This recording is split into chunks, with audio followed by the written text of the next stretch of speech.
Guys, pasensya na kung hindi ko na natupad yung mga nasabi ko.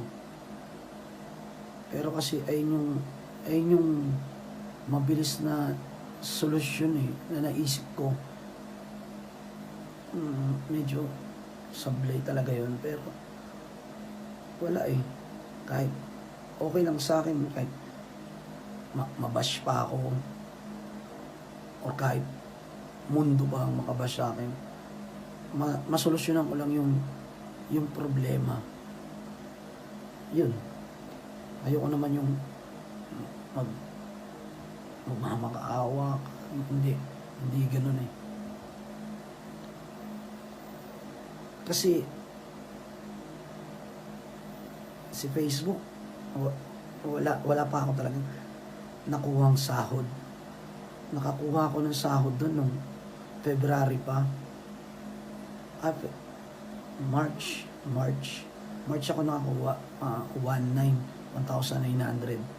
Yun, hanggang ngayon wala pa naman. Pero hindi ko yun inaano kasi may nagbi-business din ako Kaso ngayon sarado na ang shop yung vape shop. Then nagka-problema sa bahay dito na kailangan kong mangutang. Yun. Wala, ganun nangyari.